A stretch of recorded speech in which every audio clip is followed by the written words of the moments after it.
So I went to her. She told the other guys they should arrest me.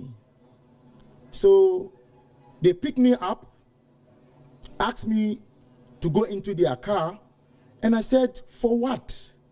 Tell me my offense before taking me to wherever you are taking me to. She slapped me. She slapped me. And it was a shock. Then it started becoming something else.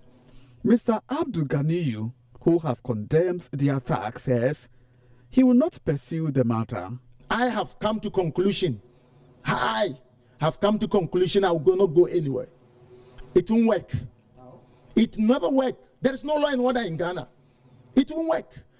So I will take it as one of the hazards a journalist will face. I'll go to hospital to treat myself because honestly, even now, I have a pain.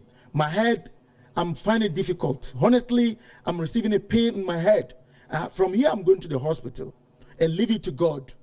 He has a word of advice to journalists who are bent on covering brutalities meted out to civilians by the military. Even though we have to be brave, but if you don't have a protection, if there's no protection, you have to protect yourself. Know the kind of stories you'll be publishing because the system would not protect you. You don't have a system to protect you. So please, journalists, it's true, it's very painful. Now, not all stories. We are not cowards. We are not cowards, but we have to be smart. From Kumasi, for Joy News, Ohimi Interior reporting. Takoradi Market Circle and 116 others in the Western region are to shut down for a disinfection exercise starting today. The region is the latest to join a host of markets across Ghana being disinfected following the coronavirus pandemic. It is expected to commence simultaneously in all markets at 6 a.m. and end by midday today.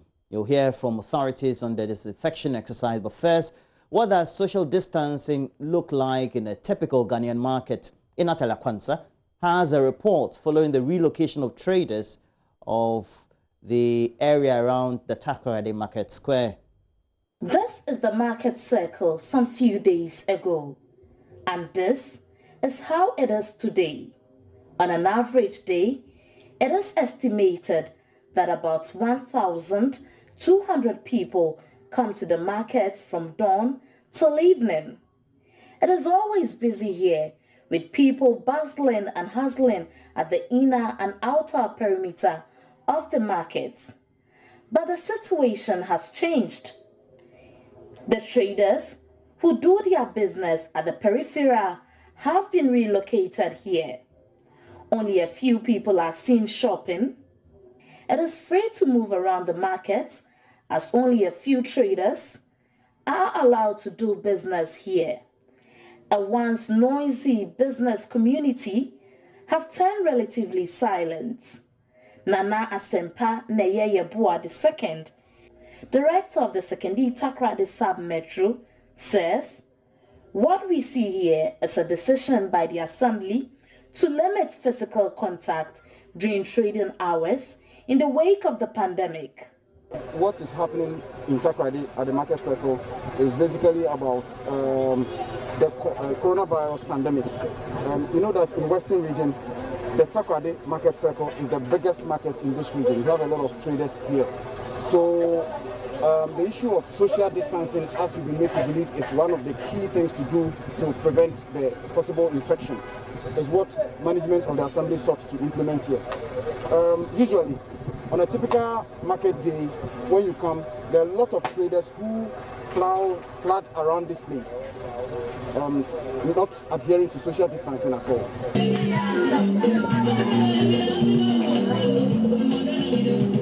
This is the Takoradi Jubilee Park, where traders at the outer perimeter of the market circle have been relocated to. As you can see, there is a 1 meter square between a trader and the other one. So for instance, when you come here, this woman here sells salt. and she is in a 2 square meter box. But in the nest is a 1 meter square, which is an empty space. So what I mean is they are observing social distancing.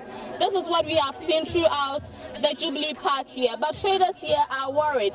They tell me that people are not patronizing their goods. People come at dawn to buy, and then from 7 a.m., no one comes to buy. Some of them tell me that they've sold as less as 3 Ghana cedis items. When you look at where the shirts are, the people there are not observing social distancing. You realize that their goods are crowded. For Joy News, in Athalia Kwanza, Western Region. Authorities are looking forward to public cooperation in the exercise, and Western Regional Minister Dr. Kwabena Ochiri-Dakumenta has more. Places to be disinfected include all public places, especially major markets and lorry parks in the jurisdiction of the 14 Metropolitan Municipal District Assembly in the Western region. So the team will be going everywhere in the region. Other regions have had their turn for this exercise, which is being undertaken by the Ministry of Local Government and Rural Development in collaboration with Zoom Lion. The program will happen on Monday, 6th April 2020 in the Western region. So Monday, this coming Monday, the whole Western region will be disinfected. It is expected that all stakeholders in all the 14 MMDAs, especially market women, transport operators, security operatives, the media, and the general public will lend their support and cooperate with Zoom Lion teams to ensure the success of this program.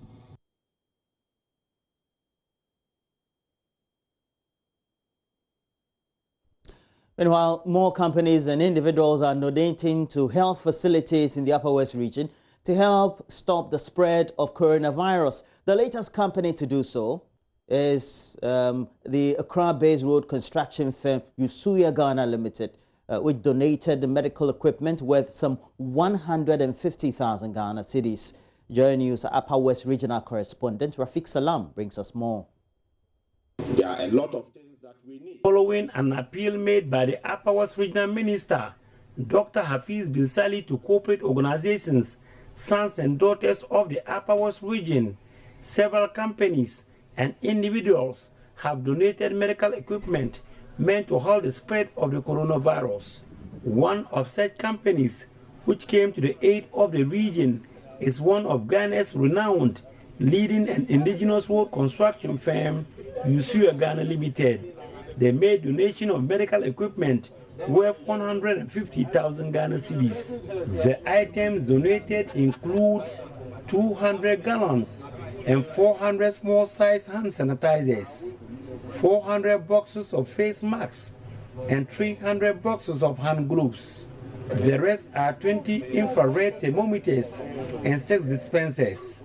Transport manager of Usuya Ghana Limited, Francis Zuta, who presented the items to the Upper West Regional Minister, Dr. Hafiz Bin Sali, on behalf of the managing director of Usuya Ghana Limited, Alhaji Yusuf Yakubu, noted that the fight against coronavirus is a fight for everyone, and thus all soldiers need to be behind the wheel to ensure that the invisible enemy is defeated.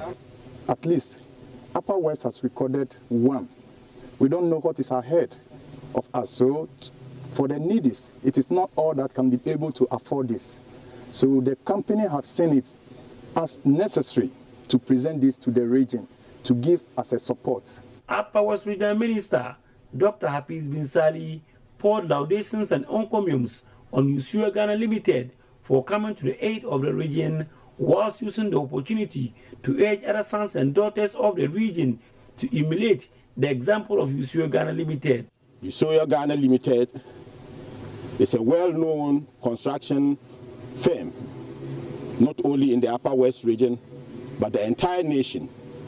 And this is not the first time the company is coming to the assistance of the region. The company has done that countless number of times. So when I got the information that today they will be presenting this item to the region, I was not surprised. I wish them every success in all their endeavors. But I want to use this opportunity once again to appeal to all and sundry to come to the aid of the region. Dr. Binsali urged the people of the region to adhere to the laid down protocols and measures rolled out by the World Health Organization. We should wash our hands regularly with soap under running water. We should also observe social distancing. It is very, very important. But more important is we should stay home if you don't have anything to do outside. Once we observe these basic protocols, then we'll be able to slow down the spread of COVID-19. The items were distributed equally among the 3 holding centers at Tumu, Nandom, and Wa. 2 other hospitals, the Wa Islamic Hospital and the Ahmadiyya Muslim Mission Hospital at Keliu, also benefited from the donation. Reporting for Joy News, Rafiq Salam, Wa.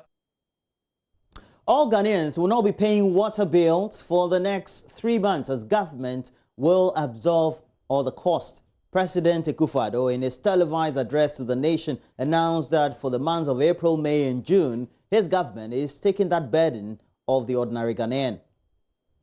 Again, the Ghana Water Company Limited and the Electricity Company of Ghana have been directed to ensure the stable supply of water and electricity during this period. In addition, there will be no disconnection of supply. Furthermore, government will absorb the water bills for all Ghanaians for the next 3 months, i.e. April, May, and June. All water tankers, publicly and privately owned, are also going to be mobilized to ensure the supply of water to all vulnerable communities. Government, in collaboration with the National Board for Small-Scale Industries, business and trade associations, and selected commercial and rural banks, will roll out a soft loan scheme up to a total of 600 million cedis, which will have a 1-year moratorium and 2-year repayment period for micro, small, and medium-scale businesses.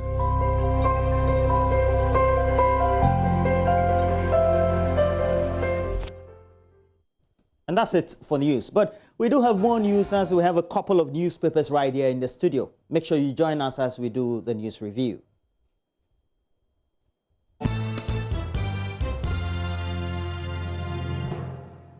I always love that National Science and Maths quiz promo. The Egyptians you see no more. Well, today it's your birthday.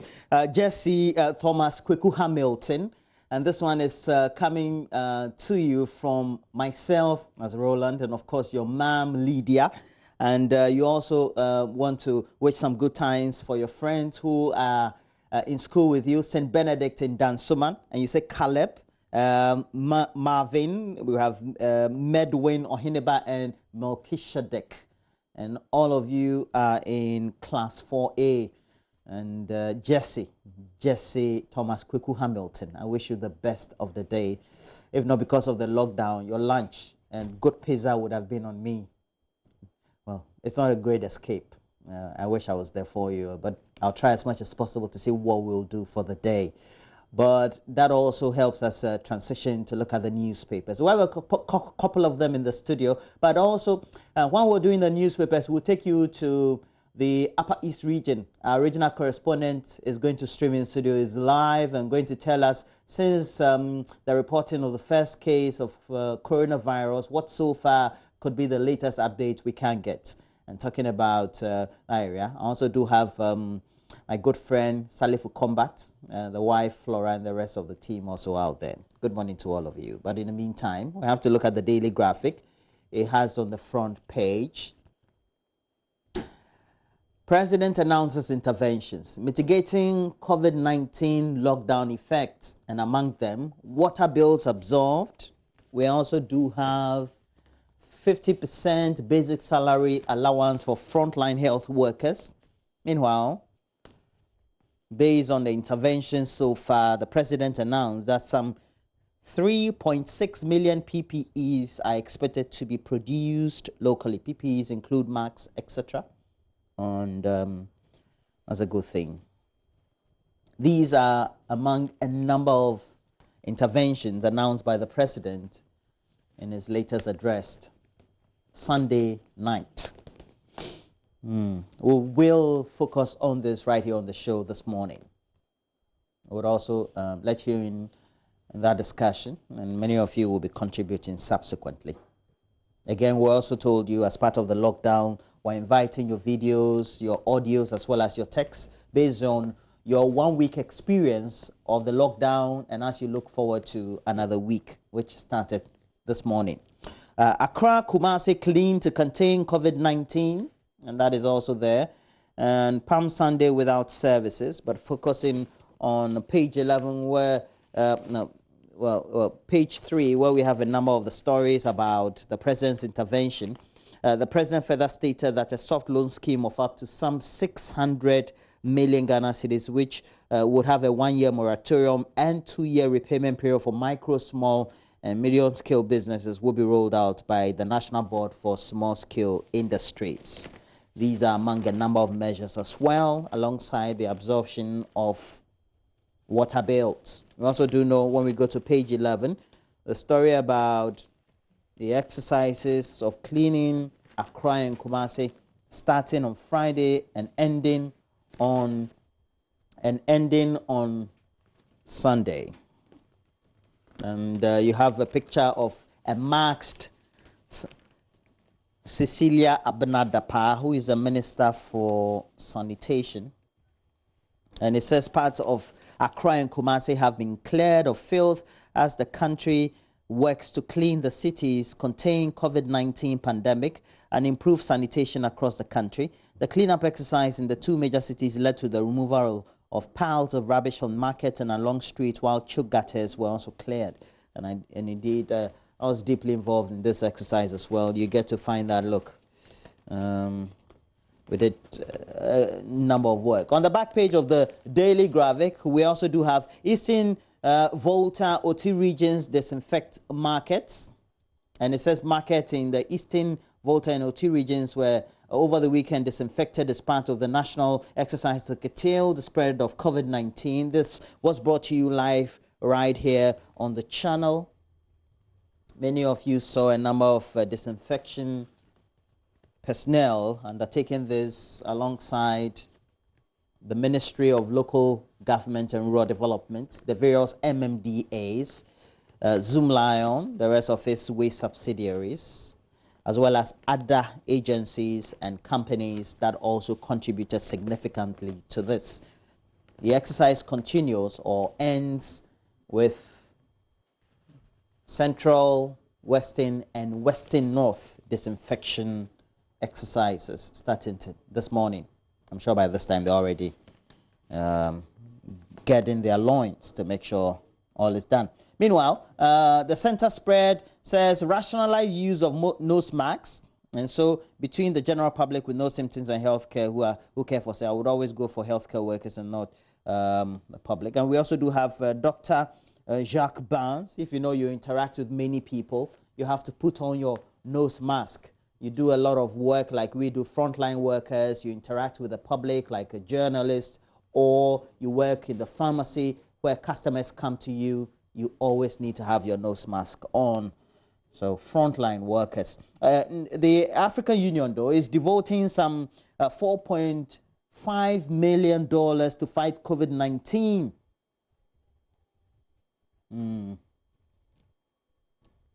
Elsewhere, the Speaker has suspended Parliament indefinitely, but minorities questioning the power to do so. And it says the suspension raises issues with minorities who are expected to be on standby to respond quickly to any national emergency when the need arises. We go to the Ghanaian Times. On the front page of the Ghanaian Times, Accra cleared of filth after massive 3-day cleaning exercise. It started on Friday, continued on Saturday, and ended on Sunday. Has an inserted picture of Cecilia Benadapa, the Minister for Sanitation and Housing. Sanitation, Water Resources is the rightful name for the ministry. And it says Mrs. Dapa in the middle being escorted through some streets in Accra. COVID-19 forces low-key celebration of Palm Sunday. Indeed, many of us didn't know that yesterday, that Sunday was Palm Sunday. We're supposed to have the Easter celebrations climaxing next weekend. We still don't know whether the lockdown will be extended or not. We're hoping that it will end the next week Sunday, but it will still be within the lockdown period. So, whole Easter, you know, Kwawu and all the celebrations that were slated for this Easter are curtailed because of COVID-19 coronavirus infections, its spread, and then also the lockdown. Also on the front page of the Ghanaian Times, we will provide PPEs for all. COVID-19 update. The president in his latest address is also assuring health workers alongside they have a 50% allowance to top up their salaries. And the 50% is the basic of their salaries. Yeah. Also on the front page, Ghana extends border closure by some 2 more weeks. On the center spread, residents of 5 COVID-19 hotspots in Kumasi Metropolis to undergo mass testing. Now, let me just run by you.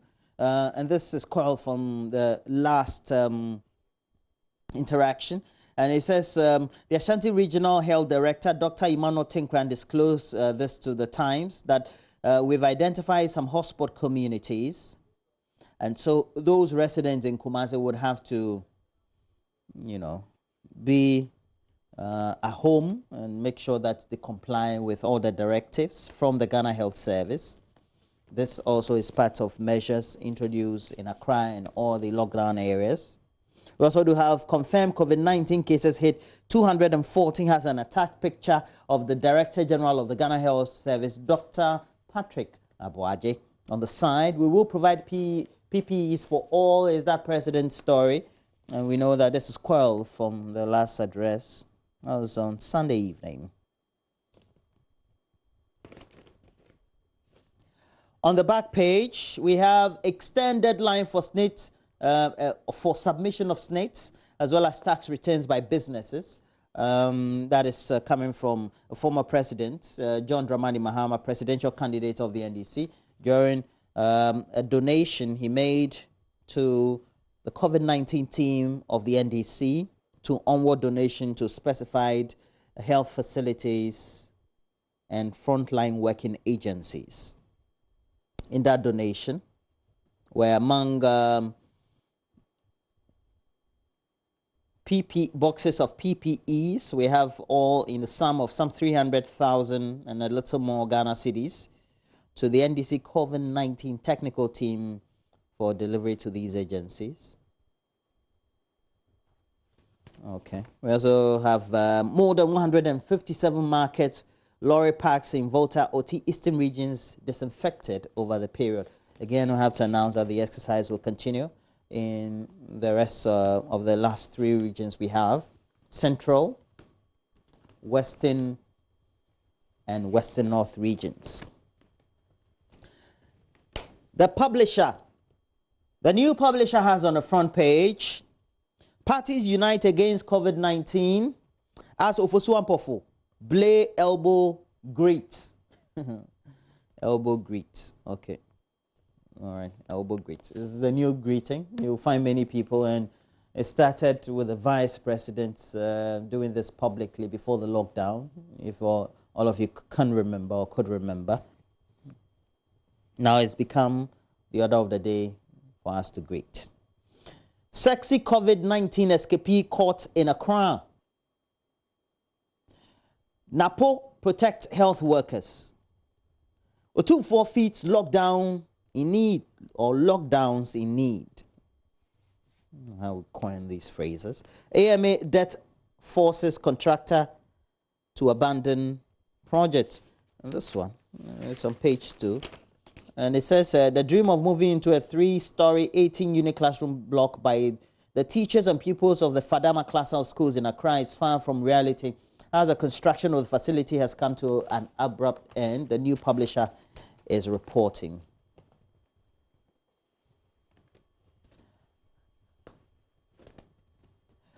The new crusading guide has on the front page, COVID-19 fight, government absolves utility bills for 3 months. We also do have fear grips healthcare workers at Kaswa as the St.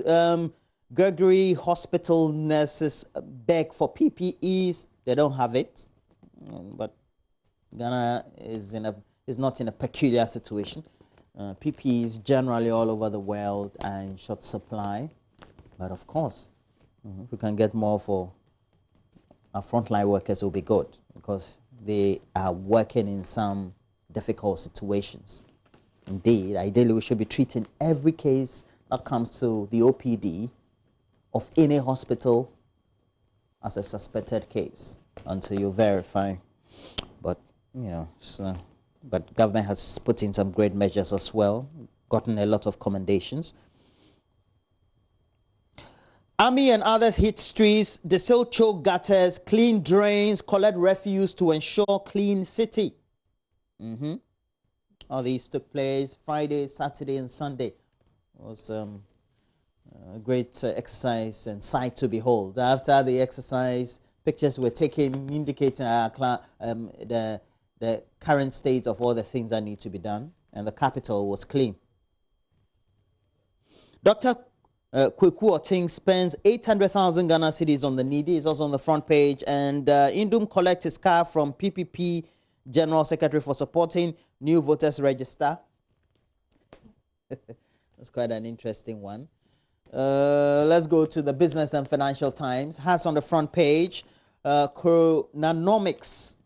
And Business and Financial Times is continuing its number of series of stories on the impact of the coronavirus pandemic on Ghana's economy and economies around the world, particularly in Ghana, Africa. And it says, no proper bookkeeping, no COVID-19 stimulus package. All this in the offing is about making sure that we get the right feasibility done to see who qualifies to get a stimulus package or not and how much that is going to be. Coronavirus devastates private sector. And we also do have Minority Questions Unipass deal says there's no value for money. That's on the front page of the Economic Times. COVID-19 government to record 8 billion revenue shortfall. That's the front page of the Economic Times. And it says government is likely to make revenue losses of some 8 billion Ghana cedis due to the outbreak of coronavirus. And we know that 9.5 billion, was announced earlier in Parliament, has been based on the revision of the target. And Aka Energy put on hold development of Ghana oil field. It's all because of coronavirus and its effects. Meanwhile, the Bank of Ghana has extended deadline for non-bank financial institutions. So whether I'll see COVID-19 here, not stated as being one of the reasons why.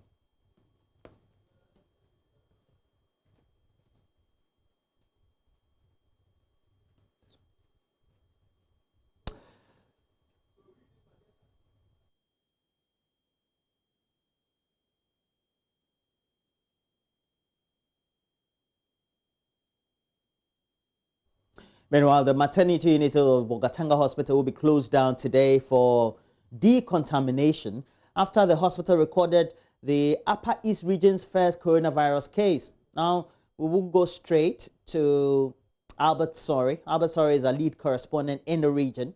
Good morning to you, Albert Sorry. The maternity with the Gatanga Hospital will close down today.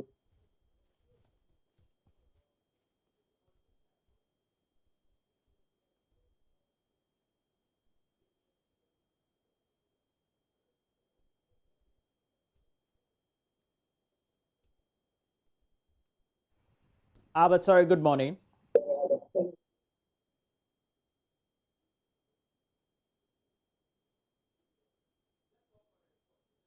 Right. Now, let's get to have that story that's indicating the close down of the regional hospital. The Upper East Regional Director of Health Services, Dr. Winfredo Fosu, has also indicated that the maternity block of the Bolgatanga Hospital will be reopened on Tuesday to resume its normal duties because the decontamination exercise is only meant to reassure the healthcare staff who work at the facility and patients who may want to seek healthcare there. He was speaking at a press conference held in Bolgatanga on Sunday to provide more information on the first coronavirus case recorded in the Upper East region last Friday. The woman was admitted at the gynae ward, and because she's pregnant, initially when she came, she went to maternity. So, following the confirmation, they have requested that the place be fumigated or decontaminated. The other part is decontamination. And what is decontamination? Decontamination is that generally using 0.5 chlorine and pour it on areas that you think will be contaminated. And after 10 minutes, those materials are safe to handle. Dr. Winfredo Fosu also explained the circumstances that led to widespread rumors in Bolgatanga that the woman who tested positive for COVID-19 had absconded from the hospital before the test results were released. The patient was in the ward, he has recovered, the symptoms have remitted, and there was no active treatment ongoing. So they requested to be discharged since, there was nothing ongoing. The slip was that they were not properly informed that the woman was being investigated for COVID. Upper East Regional Minister Tangoba Abayagi has also been providing some more details about this coronavirus case and the measures taken so far. The patient is clinically stable and in good health as of today, 5th April 2020, at the Bolgatanga Regional Hospital. As the sore throat and cough have subsided, and she's able to eat without any discomfort or difficulty. Let me also assure that 11 of her close contacts have been identified so far and are being followed up. For Joy News, Albert Sorry, reporting from Bolgatanga.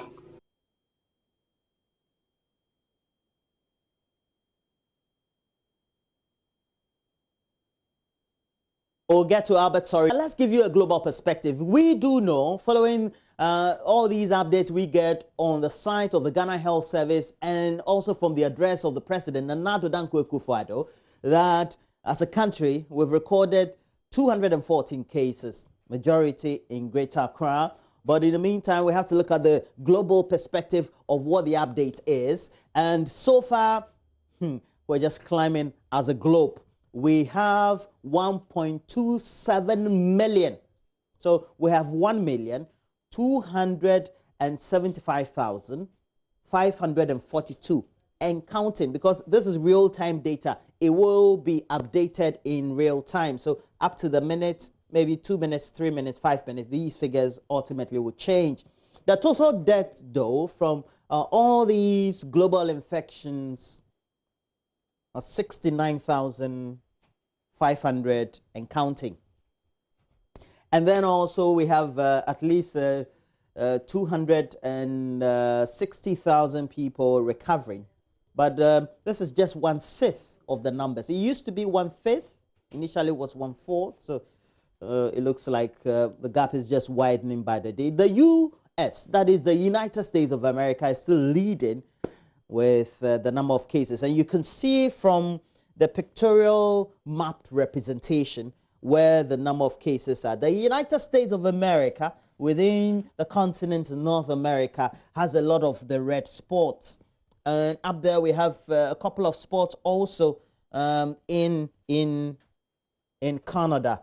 And so you find all of them: New York, Chicago, Detroit area, Houston, Miami, Los Angeles, San Francisco, Denver in Colorado, and then also Seattle, all of them hotspots, epicenter. The United States now is the lead country for the number of infections we have so far. But in Ghana, the Upper East region recorded its first case. But so far, there's every indication that the regional hospital will be closed down. Albert Sori is a man who monitored that situation from officials or management of the region. Would want to go to him as part of our update on what really has been transpiring in the region and efforts of the authorities. And good morning to you, Albert. We try collecting the right data and connecting to you. So far, what can you tell us based on the decision to close down the regional hospital, Albert?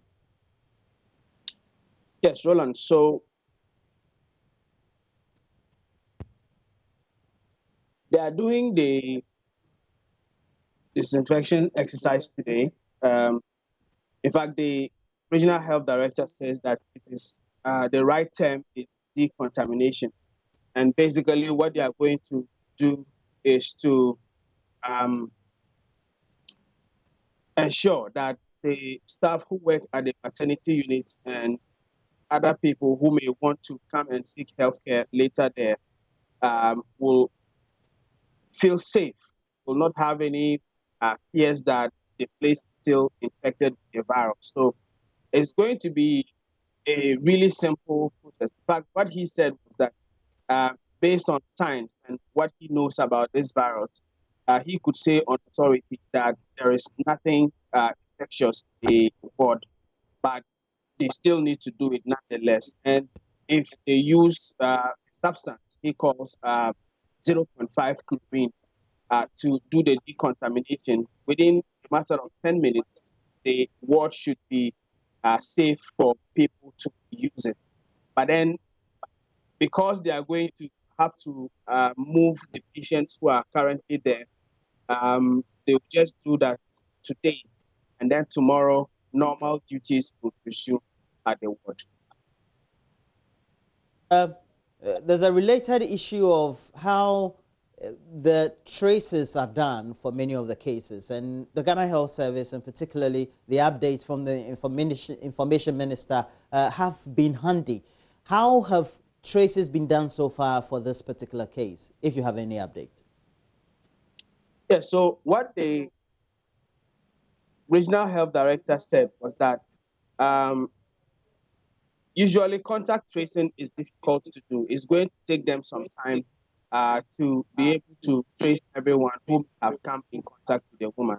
But at the moment, they have 11 of those people whom they have contacted, and they are taking them through the process of, observing and testing them to see if they have the virus. But he said that in the coming days, the woman is said to have traveled somewhere in the western region. And so they are also liaising with authorities there to see the bus that she traveled with, and possibly if they can trace some of the people who may have used that bus. Remember, it's been more than 2 weeks since the woman went to that place. So because of that, he has given the assurance that they are trying as much as possible to trace everyone who may have had contact with the woman. But it will take time before they are able to get in touch with everyone, because sometimes patients even tend to forget every single person that they have met along the way before their test results came out, or before they even know that they have the virus. So this is the challenge. But that assurance is there that they are tracing and trying to contact everybody. They know based on interviews they are having with the patient to bring them in test. That's what we have to leave it, Albert. Sorry, but make sure that you keep tap on this, and let's get all the updates for regular programming right here on the channel. But that's Albert Sorry, our lead correspondent in the Upper East region. And that concludes our update on coronavirus and all that has been happening so far relating to the world, and then also what efforts have so far been done by Ghanaian authorities. But it's time for us to give you our latest update on coronavirus and what all of us need to do by way of caution.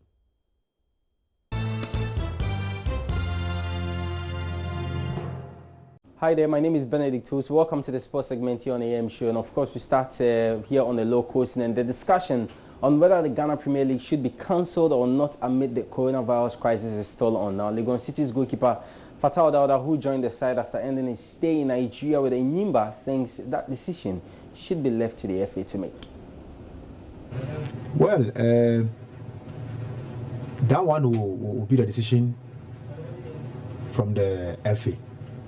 If they should cancel, we don't have an option. And then we need to prepare for another time, because you know, we are all now focusing on the pandemic now. We are not focusing on it. We are just praying that God will have mercy on us, and then we'll have peace in the world, and then everybody will be okay. And then we'll start talking about football. So if the league should cancel now, well, we don't have anything to say and to prepare for another season. But we are focusing, like, if the time should come and they say that the league will start, the second round will start, or the remaining matches will start, we are ready. Whatever they say, we are ready.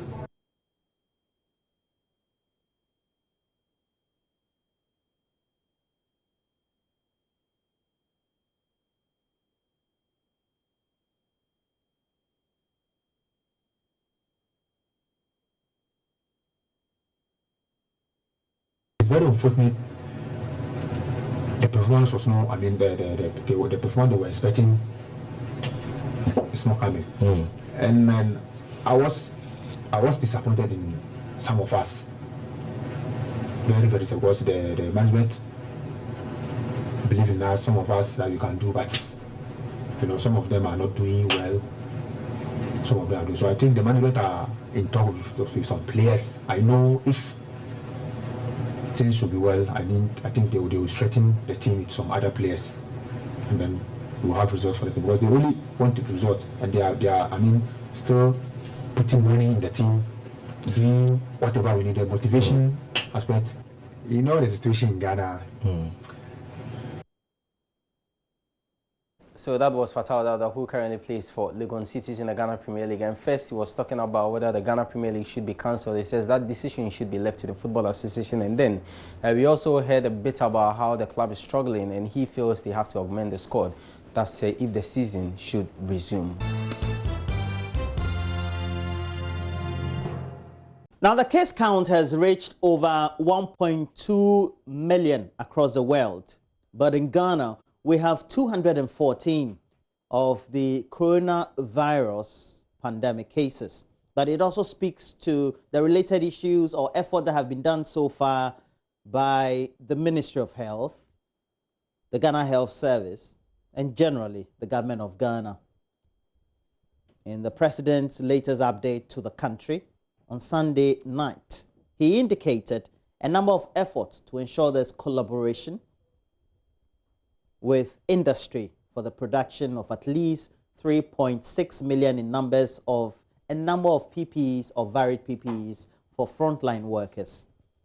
But he also appealed to the general public to heed to guidelines and measures that have been undertaken or introduced so far to ensure that the case numbers are reduced. So far, one thing we do know is that we've not had a reduction in the numbers. They've been increasing. Well, this is where we transition and speak to a public health expert. He's a regular on the show. Dr. Paul Owusu-Oduro is going to join me. And good morning to you, Dr. Paul Owusu-Oduro. Dr. Usodro, good morning to you. Good morning, Roland. And it's good to see you. So we have a number of highlights for Ghana. And if we go to the Ghana Health Service, it says 9 additional COVID cases have been reported. And we know the number still increasing. And if you look at the last update from the Minister for Information, who is also part of the whole government or interministerial team on this, we're told that we have in excess about 3,000 people up to the numbers who have been roped in within the contact tracing nets. Now, I would want to ask you, what the Ghana Health Service says, and us receiving these huge numbers of being the figure for contact tracing, and we are waiting results for them. Should it be anything as members of the public we should be wary about? Contact tracing is very important at this stage because a lockdown in itself wouldn't stop the transmission of the infection. It is measures you put in place during the lockdown that is what will determine whether we are fighting it or not. So contact tracing is quite important, and I believe the numbers justify what we are seeing. But looking at the measures put in place, I was a bit disappointed at the numbers are getting now as far as confirmations are concerned. I was actually expecting something like what we have recorded at 240. Because prior to the lockdown, that is 30th March, the case count stood at 152. 1 week in lockdown, we've recorded just about 62 more cases. And majority of these are also for persons under mandatory quarantine. So those in the community, it appears they are still on the loose. And that is what we are working as public health personnel. Well, we know that where we are having the record number of cases are in the US. That's across the world. In the US, we have Italy, France, Germany, etc. But let me just take you through something. Before the beginning of this month, okay, by February 21, Italy had recorded only 21 cases. The United States of America had recorded 16. We're talking by February 21. France had recorded 18 cases. Then we also had Germany recording 18 cases as well, 25 for Spain, 5 for Iran. And since then, we've had a number of cases now getting into the tens of thousands of cases. What would you say they did right, or perhaps they saw within their health system that made them record this, and based on the numbers we are recording, whether they're slow or not, based on what we're doing, if you have to do this analysis? Okay. In epidemiology, there is a term we call R0. What it simply means is if I am infected during the period that I am infectious, how many people can I transfer the infection to? And that is dependent on a lot of things, including social structures and the nature of our interaction. The COVID-19 disease R0 is estimated at between 2 and 3. So what it means is someone who has the infection can pass it on to 2 or 3 persons. For Ghana, because of the nature of our interactions and social structures, we expect a much higher RO. So I wouldn't be surprised if Ghana's R0 may even be more than 5. So what it means is someone who is infected in Ghana during the period that the person is infectious should be able to transfer the infection to about 5 people. And if that is what we are seeing, then we expect a lot of people in the community to have the infection. That is why I said, looking at the effort we put in place, I'm a bit disappointed at the 214 cases we had so far.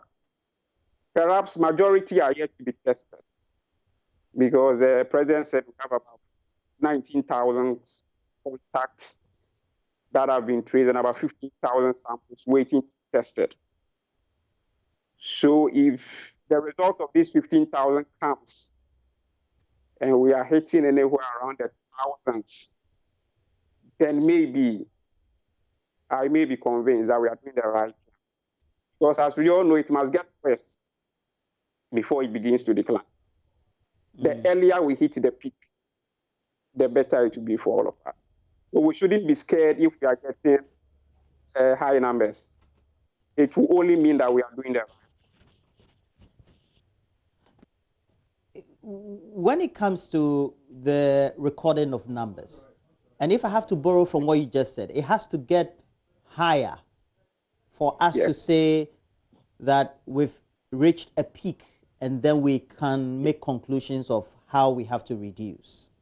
Now, if that is the case, would you have advised that we should have, within the lockdown, been doing mass testing of? That is the key. That is the key. And I was quite happy when I heard media reportage saying there was going to be mass testing. But that enthusiasm was dashed following the information minister and the health minister's press address. The testing that they are doing takes care of three parts. The first one is contacts of confirmed cases, which we were doing initially. The second is those travelers who came in within 14 days prior to the imposition of the mandatory quarantine. And the third one is the contact tracers going into the community. And upon deliberation with the members of the community, if anyone shows signs or symptoms, they test. But we are aware that majority of these patients do not show signs and symptoms of the disease. So if we are doing symptomatic testing, then it's obvious we are going to miss out on a lot of them. The CDC in the US released a report, I think last week, that 1 out of every 4 Americans diagnosed of the COVID-19 disease didn't have any sign or symptom. So that puts the symptomatic rate at about 25%. And out of that 25%, 18% of them, that is 1 out of about 5 of all those that were asymptomatic and tested positive, will never show signs and symptoms of the report. So if you have these persons in the society, and obviously they are those who are in the epidemic, because they will never be smoked out until we do testing. But it's obvious our resources wouldn't be able to support mass testing. So it appears at this stage we are doing the best we can. A lockdown in itself is very expensive. If you lock down, you are either slowing or halting production machinery. So it comes with economic cost. So once you take that venture, we should have been able to commit enough resources to do enough testing to be able to smoke out all those asymptomatic persons in the society. As we speak now, I think we have just about 50,000 tests. And if you look at Ayawaso Central, where your studios are located, the 2016 parliamentary elections recorded a voter turnout of over 60,000. So even if we are to do mass testing in Ayawaso alone, it will not be enough. So it appears that is why we are doing a bit of targeted and selective testing in order for us to be do what we are doing. But the mass testing definitely would have been the way to go. the broadcast house, France 24, just by 5 a.m. GMT or 5:05 GMT, was recording a number or reported a number of cases of asymptomatic transmissions in China. And we know China had opened its industry remarkably by a greater percentage over the last week or two. Now, since we are doing less of the testing, either because of logistical concerns or our inability to be able to do the isolations, what could be the public health implications of being in this vacuum where we have asymptomatic people with some traces that need to be done? It's a public health scare. And if we still have asymptomatic patients in the society, it's like we've not done anything, because they will keep on transferring the infection to others. And with time, we will come back to where we are. Now, if somebody is asymptomatic, what does it mean? It means that the person is healthy or the person is exhibiting signs? No, the person is not exhibiting any of the signs or symptoms of the disease. For this, we know the classical signs and symptoms are sneezing, coughing, high temperature, and in some cases, difficulty in breathing. But this virus is also a bit tricky, because in some patients, the symptoms may actually start with diarrhea.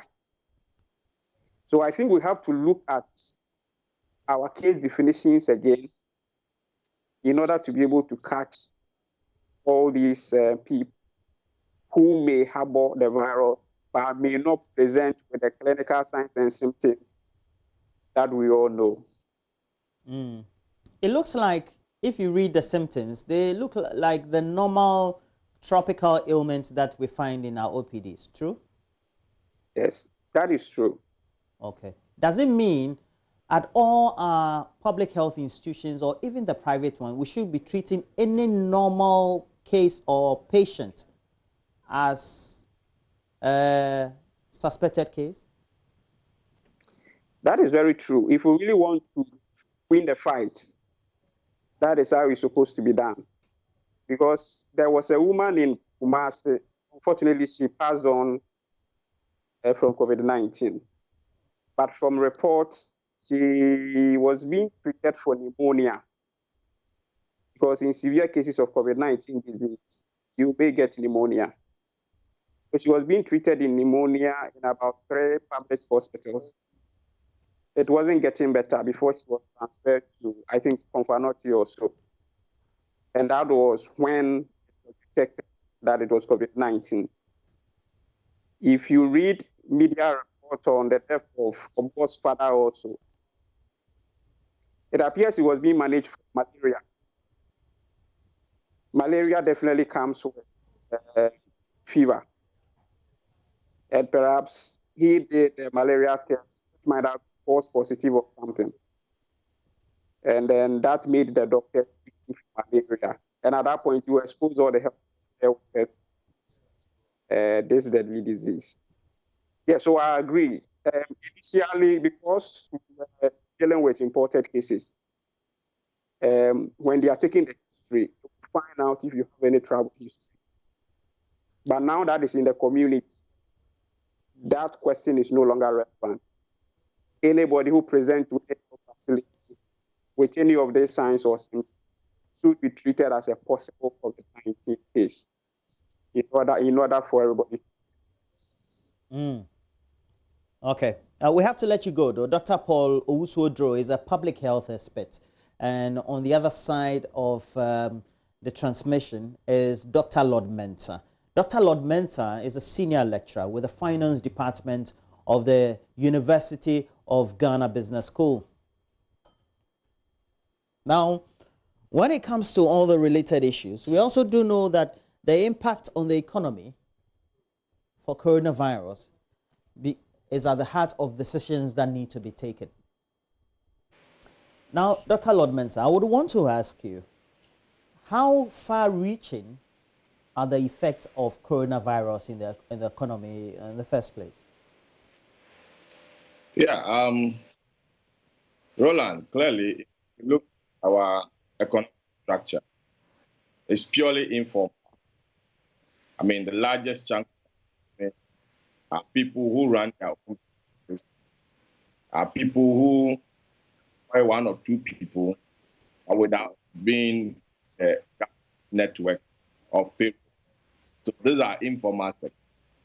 Now, this is an economy that has been locked down as a result of coronavirus. So definitely, I mean, people are going to be limited in their movement. And if people don't move actively, it's going to affect the economy, and especially the three regions that we're looking at, sorry, two regions that we're looking at Kumasi and then Greater Accra. Now, those are regions that contribute, the greatest part of our GDP. So effectively, we should expect that once this regions has been locked down, it will have on the economy. And if you look at the GDP contribution in terms of percentage, we're looking at about 40, between 30 to 40% being contributed by Greater Accra alone. Now, if you look at that, you get to know that movement is seized, it's going to have a full GDP. And clearly, apart from that, the cost of out in finding a way to curb the situation also has impact on the economy. So, to the large extent, it's a health crisis that will definitely build up into the economic crisis of the country. And so, if government wants to give a stimulus package to businesses, how would you advise that ideally this should be done, knowing that this is coming in the wake of that announcement by the president in his last address? Yeah, if you look at giving a stimulus package, obviously something that every government will do. I mean, when it comes to situations like this, remember, governance functions very well when the economy is vibrant. So if we find ourselves in situations like this, for a way to energize the economy or to revitalize the economy, you have to make sure that you provide stimulus package. But then you have to be careful as to how you go about it. Because if you don't take care, you provide stimulus packages that will go into sectors that are not necessarily going to build up directly as expected in economic growth at this of the coronavirus. Now, government has realized something which I'm happy with it in the presidential statement that was given yesterday. He's realized that indirectly, as far as our economy is concerned, it's more of informal. I mean, people going to the market, people traveling here and there, something on the table on. So he made an announcement. At least electricity and water bill will be up in the next 3 months. I mean, and then as to whether the 3 months will be enough, or maybe within 3 months, when we get into the end, government can come and extend that kind of stimulus package or not. I don't know about that, but let's see what goes on. But you see, that is an indirect way of putting money in the people's pocket. But what is missing for me, I think the government should touch on it, is, at this time, people are working from home. So they are spending more on, ICT bundle, okay, communication. So effectively, I was expecting that the president would have touched on that aspect, even the number of calls that people have to make. So if you are to provide stimulus package, the target is very, very important as to where it's supposed to go. I also mentioned that because some sectors comes to leverage on other sectors when they are, vibrant. So, for instance, if you take up the hospitality industry, clearly see that when people are active, that is when they enjoy these facilities.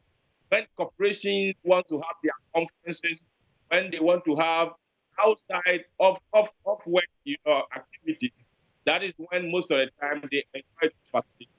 So I'm expecting that, fine, let's provide the stimulus package to sectors that, direct create economic activities, and by so doing, will gradually build up into hospitality sector. So by the time they receive their stimulus package, the market will be ready for them. For them to make impact on the economy.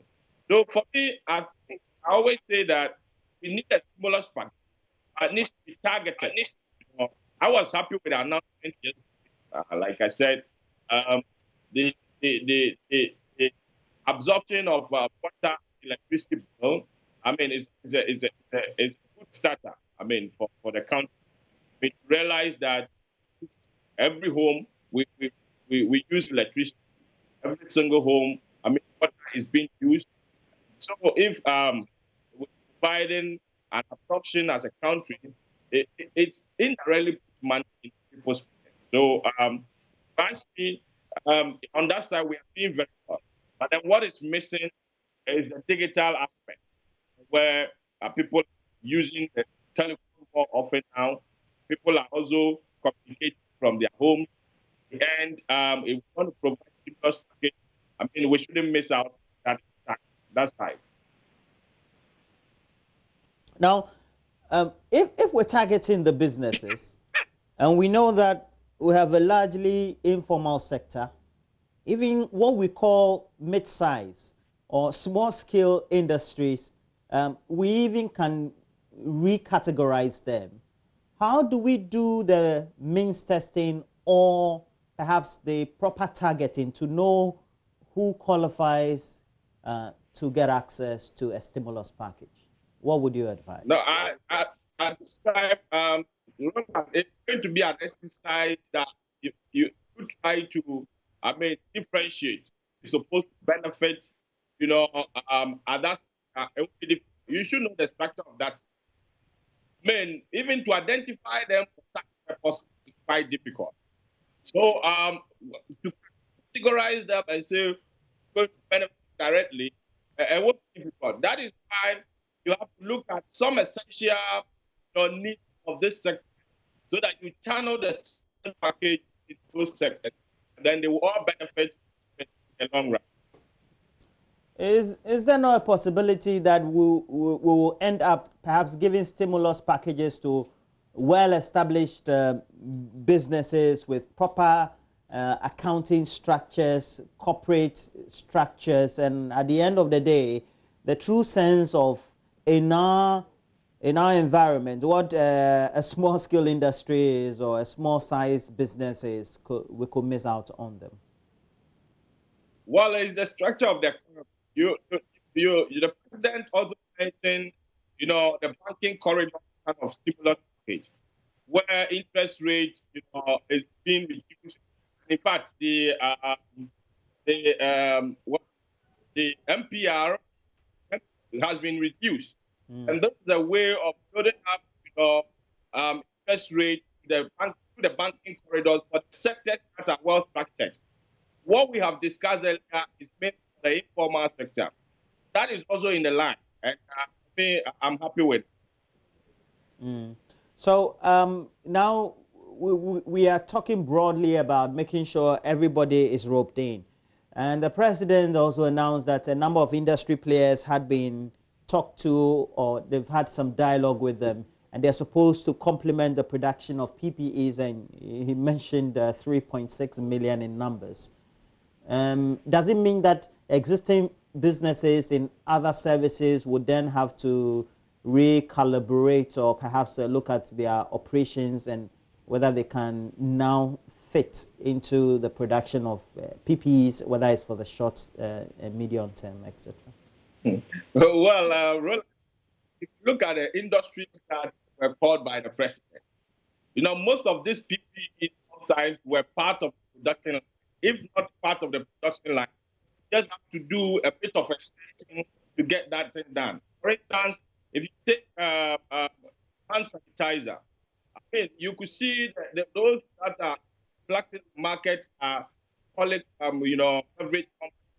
And you look at the process of producing alcohol, by extension of a bit of temperature, you should be able to get to the region of percentage of alcohol that is needed for these hand sanitizers. So it shouldn't be a companies coming into the market as companies, but then the existing ones that can provide extension of their manufacturing process, or by some of them serving as byproduct in their manufacturing process, they can easily come in. But it's not a time for new companies to come and establish and say, we want to produce these. I mean, the question is, how long will this COVID-19 last? Nobody knows. So there's also a component of risk ahead as the timing of this, COVID-19 is concerned. For you to make investment, a new investment in that direction.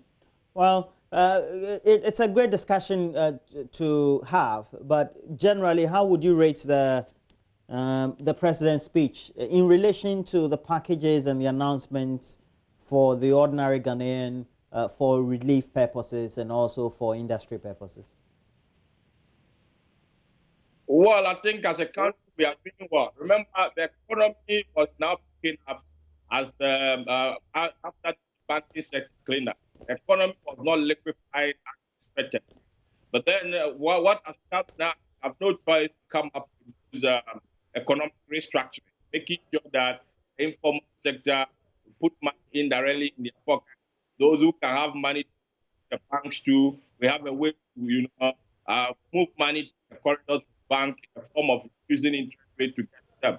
So I think the response is somehow good. Just that it's unfortunately late in responding to the entry of this coronavirus to this country. And that is what has brought us this far in economic sense. And I believe that what we are doing, we are on course as a country. Well, thank you very much, Dr. Lord Mensah. And Dr. Lord Mensah, we know, is a senior lecturer at the finance department of the University of Ghana Business School. But moving on, we also do know that we have to talk about other relevant issues as well. But it's where we bring you into the conversation. We will want you to call us. You see the numbers on your screens very soon, but the numbers, let me just run them by you, are 0302211691 or 2. We gave you snipers of the president's speech in news update and followed up with this interaction. First with Dr. Paul Owusu-Oduro, and then we had Dr. Lord Mensah, who is a senior lecturer with the finance department of the University of Ghana Business School. So we're opening the phone lines, and because it's the follow-up from the president's speech, what do you think about the president's speech, etc.? And then the analysis by our two experts, one on public health and the other on finance, as to the initiatives and the packages that have been announced by the president, and subsequently that interaction that Emefa Apau had with the Minister for Information and Member of Parliament for Ofuansia Yorubi, Kojo Opon-Nkrumah. We already do have Kaswa resident, Xavier, on the line. And Xavier, good morning to you. Yeah. How are you coping with the lockdown in the first place? It's exactly a week, and we're starting the second week. Yeah, this is the second week we are starting. Please, we are having our parents in the Volta region, and let's say we just came to school here, and as the thing started, we had to lock down here. We don't know what to do, and we don't have anything on we right now. We don't know what to do. You understand? So I just want to make the president do something small for those people who, like, maybe our parents are not here. We, like, let's say under 25, we are here. Like, we are 3 here. You understand? My little sister is like 10 years. Okay. Now, let me ask you, do you have access to potable water, as in water coming from the pipes, so Ghana water? You don't have Yeah, access. where we are in Kaswa here, there is no pipe. Okay. But it's like a borehole, so you have to go there and go and fetch it and pay some small money. Right. Or you go to, there's some small river here, you can take your bucket and go and fetch it. That it's like a stream. So as an ordinary Ghanaian, you would want what? Let's say mobile money, or how do you want that package to be given to you? Because stimulus packages are supposed to be given by way of incentives, reducing what you may have paid for a certain good or utility, and then that becomes money that remains in your pocket. If it will be something that maybe they can do like more money for us or something like that, it will be cool. Because here too, even if you get a more money, you can't go and withdraw, because if you go to withdraw, the police people are there. Well, that's Xavier from Kaswa, and it's where we also remain on that same stretch geographically. We go to the central regional capital of Cape Coast, and John Kufuor is there. John is not the former president, though. John Kufuor. Good morning. Yes, you're not the former president. I said that. Your voice even depicted that. Good morning to you. How's the central regional capital of Cape Coast? How's Cape Coast this morning? Oh, yeah, we are doing very well. You are not under lockdown, so tell me the atmosphere. We are not under lockdown, but we are observing the social distancing and the other things that we are supposed to do. Well, great. Yeah, we are doing that. So the president's speech and what our two analysts said on public health, as well as Dr. Lord Mensah on the stimulus packages and the economy as announced by the president. As for the public health aspect, I think that is where my problem lies more. In fact, you see, the testing, I'm expecting more of the testing. The president said more of the test kits are on their way. But you see, looking at what happened at Kolebu, that the nurses are now trying to be on a sit-down strike simply because they want all of them to be tested. That was my problem.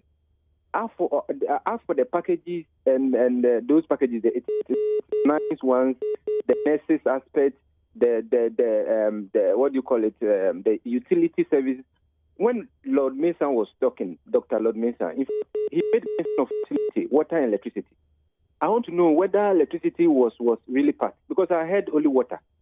Okay, so what the president said was that water, the bills have been covered for all citizens who have access to water, and I'm sure water coming from the Ghana Water Company.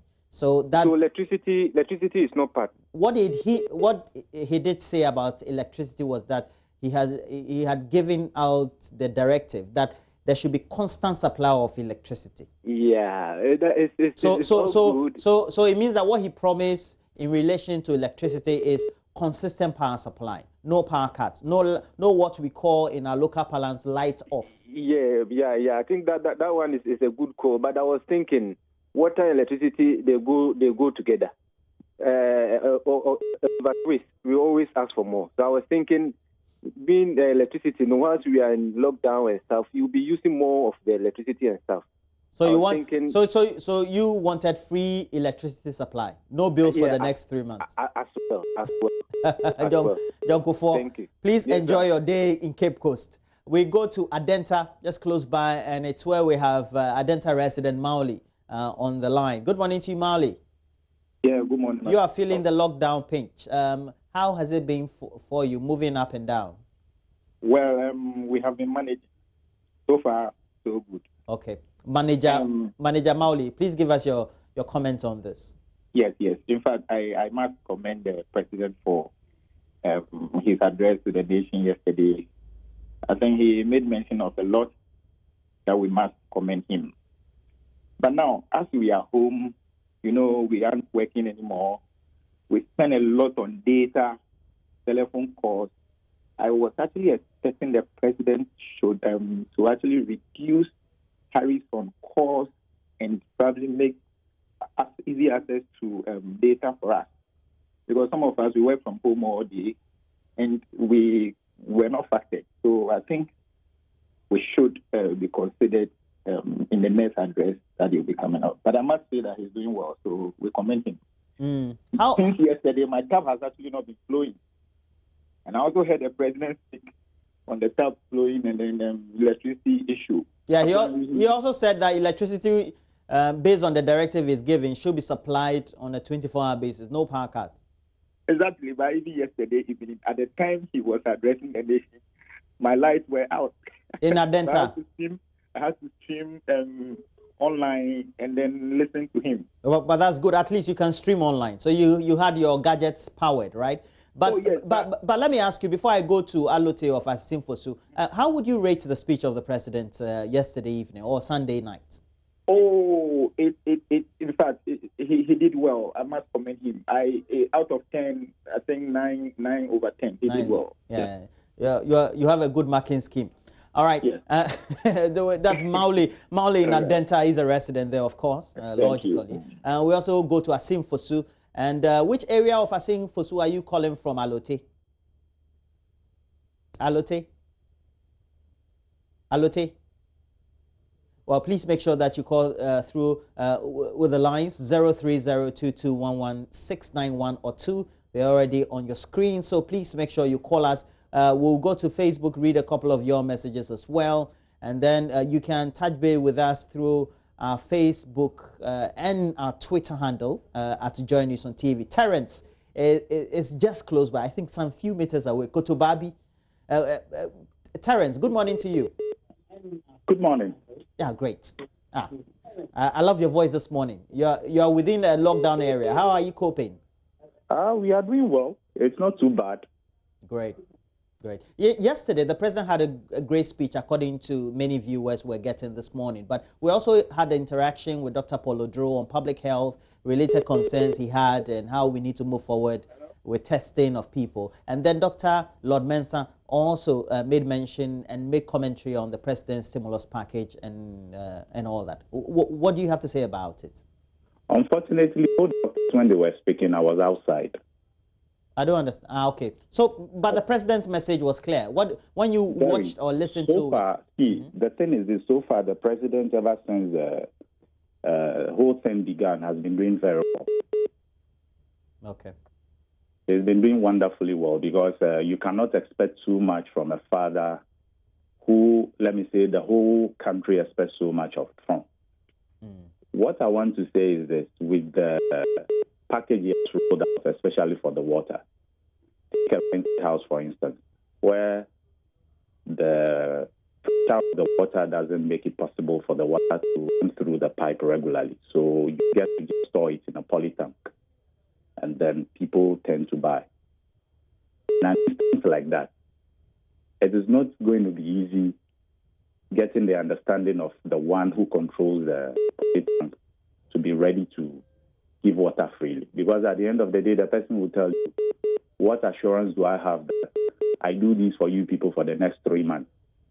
If at the end of the day, the bill comes and it is still very clear that I've been charged, will you people now be ready to calculate backwards and pay me? What do we have to do about things like that? Okay. And I was really hoping the president would do something about electricity. Talking about consistent power supply, we've been enjoying that for some time now. As and when there is any problem and a part has to go off, the whole country has to go off.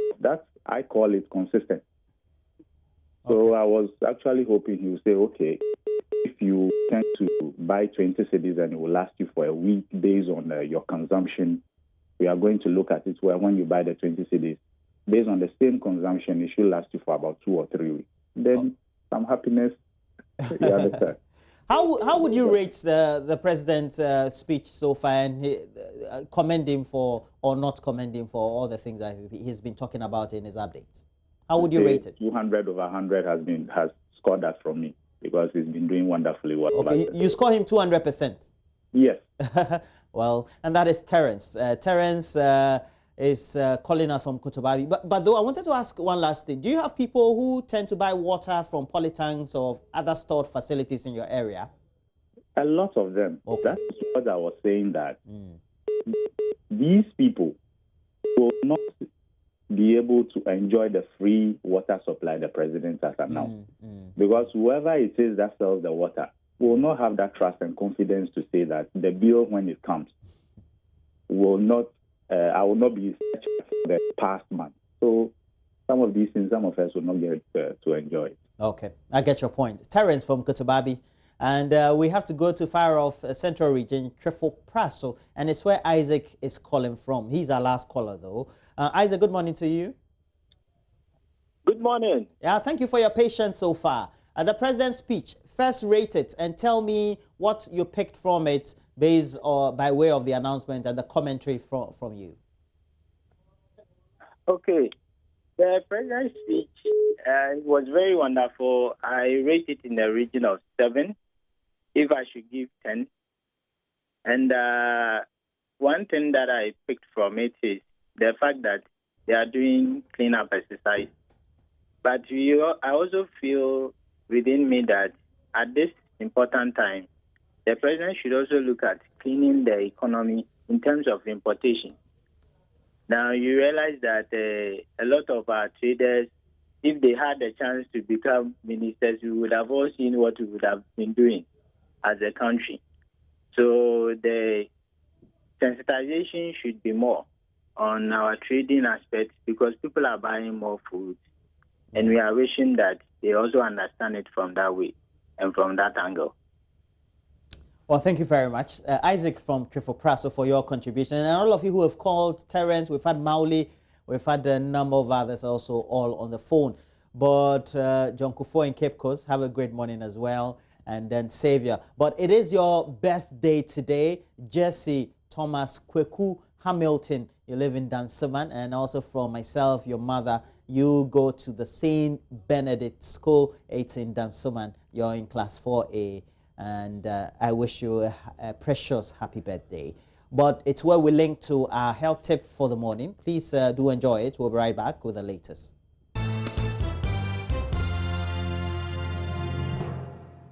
And we also do know that a lot of the political parties are doing a lot to support government in its COVID-19 fight. On Friday, there was an interaction with all the political parties for which the president made mention of that in his speech on Sunday night.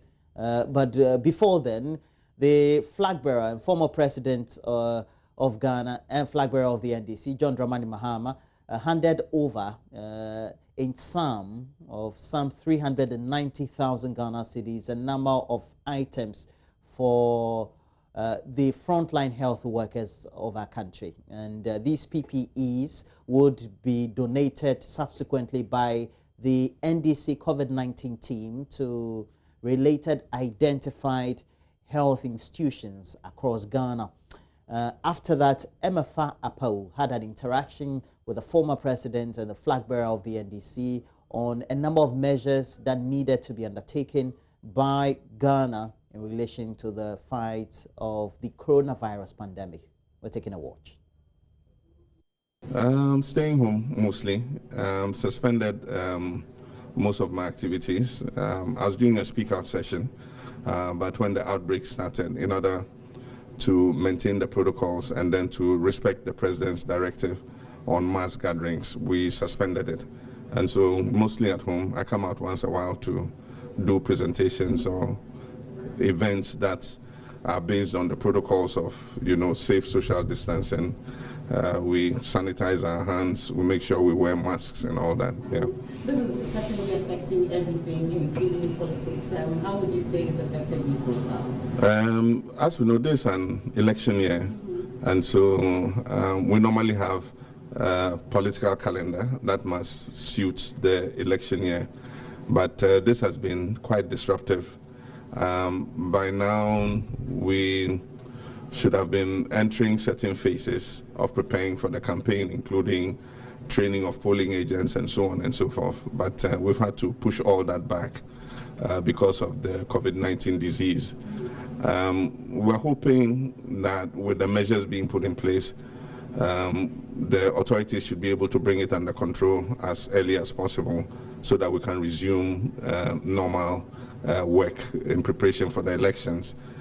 But if it goes longer than as we don't anticipate, we'll have to put in measures that make us able to do some political work, but in a safe manner that prevents infection from person to person. Yesterday, for instance, there was a meeting with political parties by the president, and you sent a high-powered team, Yes. team, yes. and they were represented. Yeah. Yeah. A number of proposals. Were you satisfied with the response that you got from the presidency or the government, for that matter, to the proposals that you put out so far? I wasn't at the meeting, and I'm yet to get a briefing from our team exactly what the discussion was. Were you supposed to be at that meeting? It was an invitation to the party, asking the party to send the 2016 flag bearer and the chairman and general secretary. Unfortunately, our general secretary was engaged with something, and so he couldn't be there. And so what we did was we selected two members of our COVID-19 technical advisory team.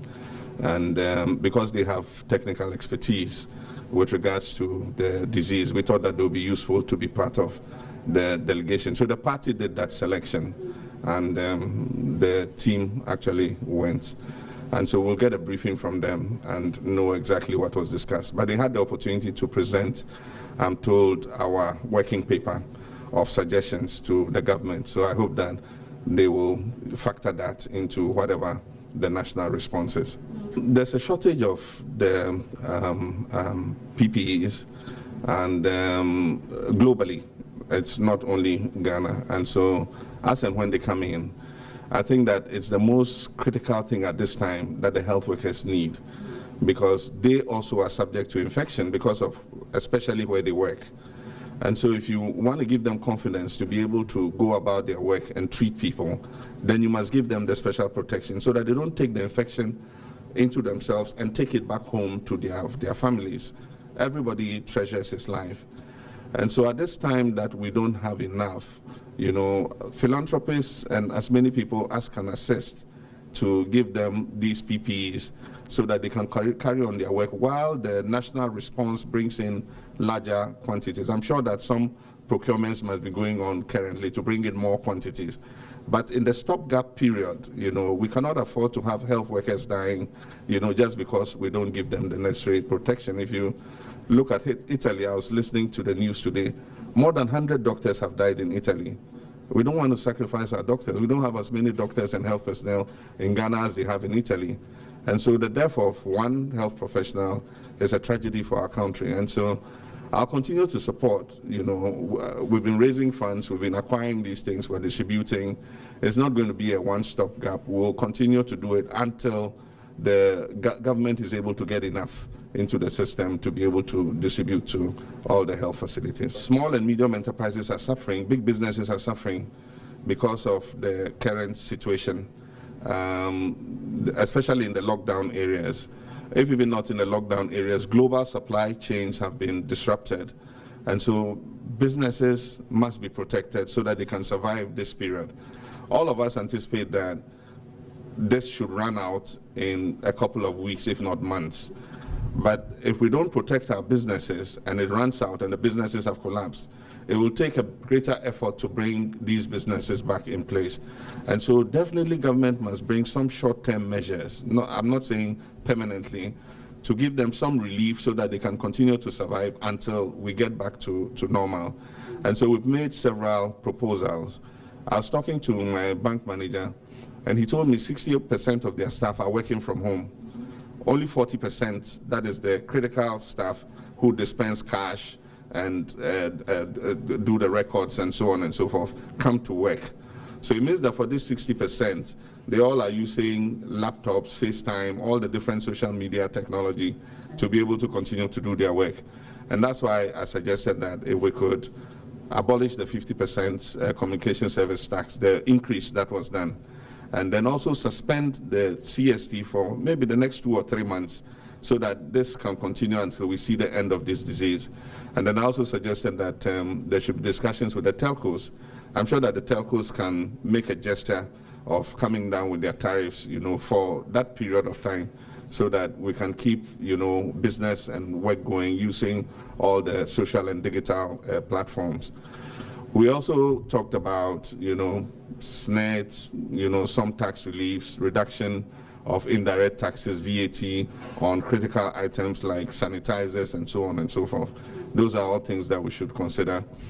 We need to have a National Infectious Diseases Center Some people call it a Center for Disease Control, CDC, like they have in the US and other places. Whatever we call it, CDC or National Infectious Diseases Center.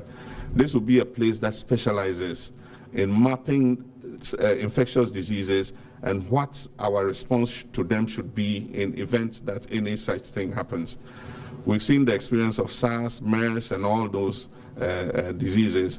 And so I said, it's not a matter of if, it's a matter of when the next pandemic comes.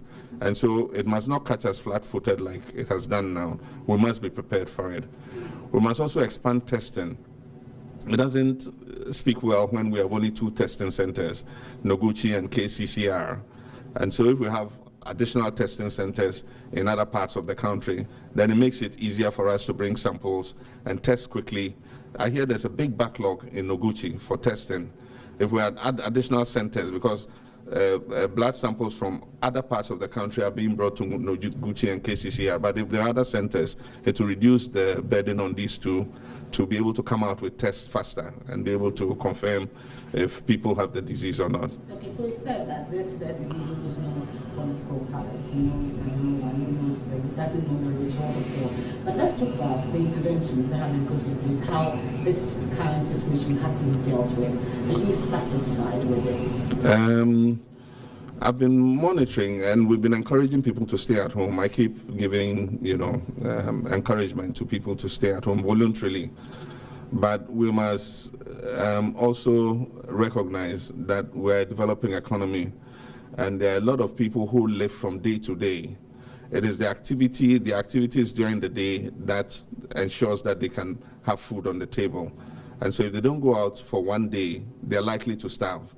And that is why additional measures must be put in place to cushion people like that. Because at this time, a lot of shops are closed, a lot of markets are not as operational as they were. They say only food sellers can sell. And so there are people who, if they don't open their shops for one day, might not be able to put food on the table. So it's a very difficult situation, and that's why we said if we have stocks in the National Food Buffer Stock program, this is the time to distribute that food, especially to the poor and vulnerable. I called on all our MPs and parliamentary candidates and executives who can mobilize something to go out there and help. And I noticed on the social media and everywhere that they have responded to that call. Other civil society groups are doing the same. I note Otumfuo Osei-Tutu, the second very progressive traditional leader, has been distributing huge stocks of food supplies to his people in Ashanti. I think the other traditional leaders should also see how they can mobilize and support in these trying times. I know that we are reviewing of the current restrictions that have been imposed.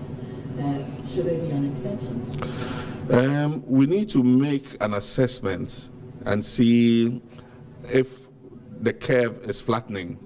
If the curve is flattening, then we probably would have to ease up a bit, but it depends on the technical people, and it depends on the assessment that is made towards the end of the 2 weeks. I'm not a technical person, and so I don't know what considerations will go into it. Yeah, we have a team. Our team is looking at it. Our team believe that the gap that was given before the imposition of the lockdown has kind of defeated the purpose for it, because it gave people time to leave the epicenters of the disease. It was Accra, Kumasi, Greater Accra metropolitan area, and let me use the word Greater Kumasi metropolitan area has become new usage. And so those were the main epicenters. And so the gap that was given, announcing when the partial lockdown was to take place, scared people who live from day to day and are homeless. And so they moved from these centers to other areas. We're not sure what the effect of their movement has been, whether they've carried the virus to other places. And so all these assessments must be made rapidly. But we have to assess whether it's been successful or not. I am spending money donating these PPEs. That's my contribution. Somebody decides to donate his salary, that's for him. I am spending money, buying PPEs and distributing them. Everybody does, what he thinks he can do best to help. I believe that donating my salary in the future will not help. I mean, when will that salary come in? We need the items now. And so if I have money, I'd rather use it and buy PPEs and give it to frontline health workers. Somebody can decide that he wants to donate his future salaries, that's fine. I think that everybody has the freedom to decide how they want to help. Thank you, but this may be personal, but we've heard people declare their status. You're a former president, we're worried about you and your family as well. And you test. Well, that interaction, MFA Apple, with former President John Dramani Mahama and the flag bearer of the NDC.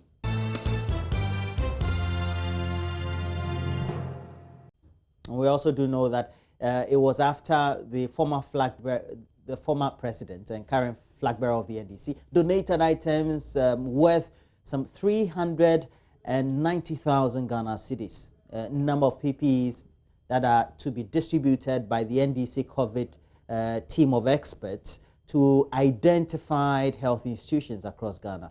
We have to also say this is the second in the series of donations by the former president. But moving on, the multimedia group partners the Ghana Association of Doctors in Residency, GADOR, to raise funds to support the fight against the coronavirus pandemic. Now, we have to speak to Dr. Ben Hammond and Dr. Priscilla Olenskpodo, and they are with the association to look at how the partnership is expected to work and how everybody also beyond the boundaries of the association are expected to contribute to this fund. Good morning to you, Dr. Ben Hammond. Yes, good morning. Okay, do we also have on stream Dr. Priscilla Olenskpodo? Dr. Priscilla. Good morning. Okay, great. Now, let me start with you, Dr. Ben Hammond. Tell me about the rationale for this, the main objective, apart from it being just related to COVID-19. What specific objectives do we want to meet?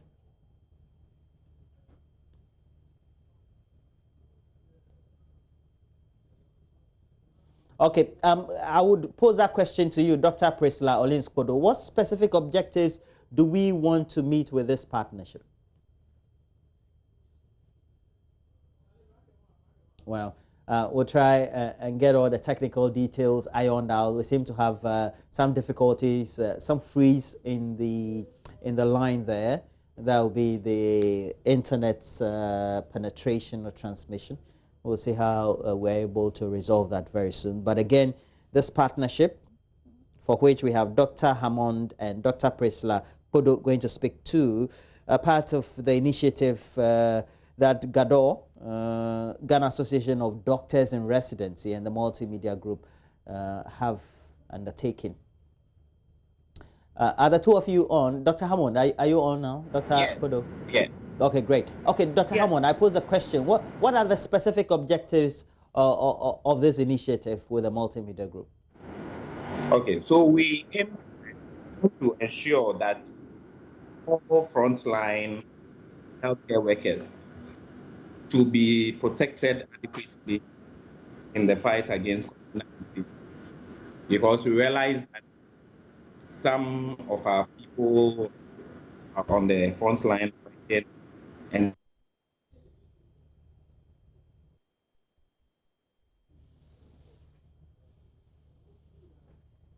Dr. Olens, are you on?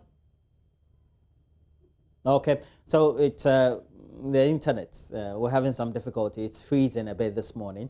Very much symptomatic of sometimes the way the internet behaves in this part of the world, but you have to pardon us. But please make sure that you give us more of your messages on Facebook, Joy News on TV. We also do have a Twitter handle, Joy News on TV, and let us get to know what you think. But we want to show you a video of a gentleman who apparently did an invention, for which we decided to have Erastus Asari Donko, our regional correspondent in the Ashanti region, going to who had to speak to the gentleman. But before we do that, let's speak to Dr. Ben Hammond. I'm told that He's on the line. Good morning to you, Dr. Behamon. Well, we don't have Dr. Dr. Priscilla Kodo, please tell me the objective of this initiative. Sorry about the line. Sorry, that's fine. Good morning to your viewers again and listeners. So, Ghana Association of Doctors and Residency is an association that comprises of residents, basically doctors in training in specialist programs. And what we consider is that we are an important component of the frontline, or frontline workers as we call ourselves, and we need to take charge.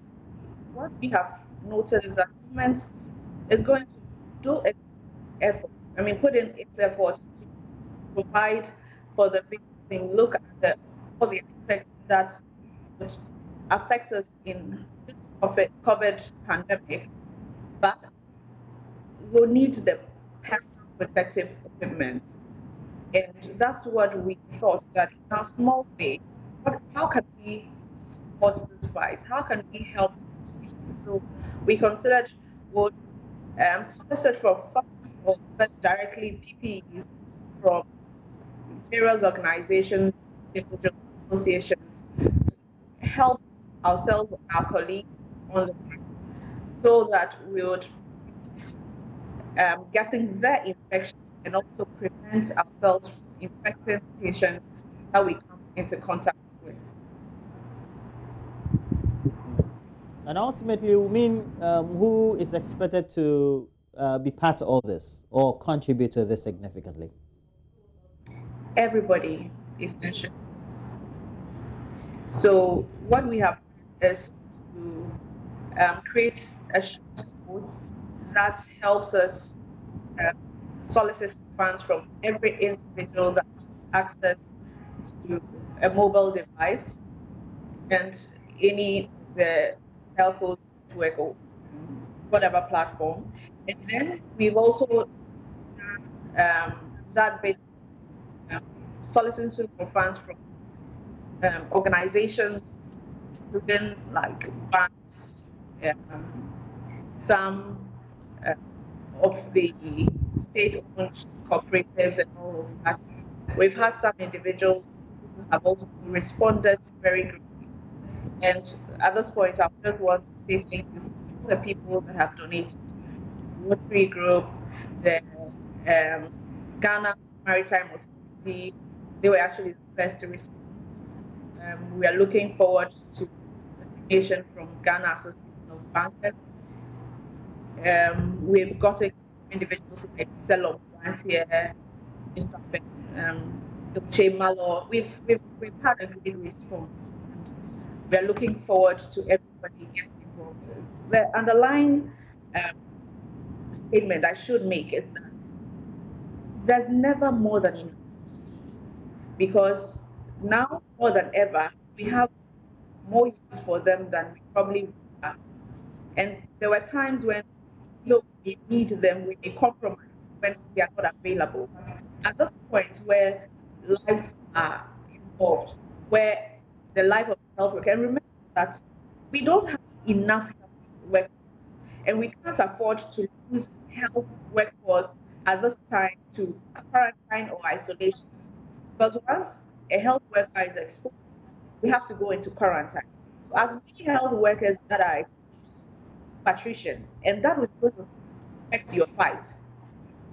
Then again, probably at the end of the fight, you will finish and all is over. You don't want to find out that you've lost the few workforce that you have on the ground that are taking care of others. And we have to recognize that this pandemic, it has not stopped other diseases happening. So we are still seeing patients coming in with asthmatic attacks. We are seeing patients who are coming in with diabetes, hypertension, and we have to make sure that these patients who are coming in to see us do not go away with the infection when they came in without. So this is very important for us. Well, and Dr. Hammond, how we always talk about how doctors and nurses and other medical staff are the front line of this fight across the world. Right here in our country, how serious is your situation by way of the clear and present danger that you face each day when you work? Okay, so you have individuals getting up from the house. For example, myself, every day I don't know what I'm going to meet at work, but you still have people have to put aside the fear.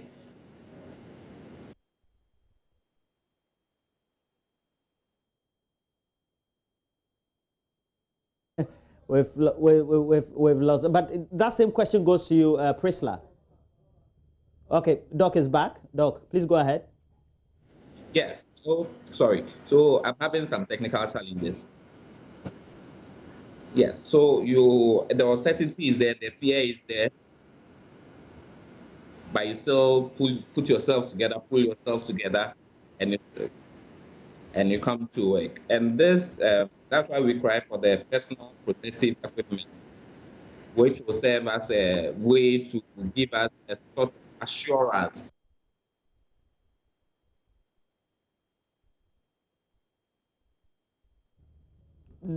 Dr. Podo, can you continue where he left off in the first place? The danger you face as frontline workers, not only you, but also the nurses that you work with, the wardens and the other personnel you find at your various health facilities. All right. So essentially, we are directly involved with patients who may be coming with COVID-19. Unfortunately, for the disease, majority of people have without symptoms, with mild symptoms. And before you can even make a case definition, you would have already been exposed to a patient. You understand? So you always tell is end up being the positive case, because even when you suspect, samples will be taken and it will take about 58 hours before you get the result. So it's quite anxiety inducing in a sense, and we've had some instances of colleagues testing positive who may have been around with us for days before they start experiencing some symptoms, and so you have to exposure daily without recognition. And even when you think that this may be a suspicion, you don't have the available PPEs all the time, and so the exposure is real. And these are some of the fears that sometimes we entertain. But the most important thing is that we don't have to be afraid. We don't have to use fear, because the patient is looking at us to lead the charge, and that's what we are doing. And if we have to continue from there, Dr. Hammond, at which point in time then do we have to say these contributions need to be coming in, but also targeted at specific maybe health facilities because of the spread of the facilities that we have and based on what the resources are and what we can raise? Okay, so we've derived an algorithm that takes into consideration the number of cases that have been reported at a particular facility, the geographical location of the facility, whether the place is a designated COVID treatment center or a COVID holding center or just a first contact. We've been able to group the various facilities into zones, high risk zones, moderate risk zones, and low risk zones. So depending on, and we also take into account staff strength.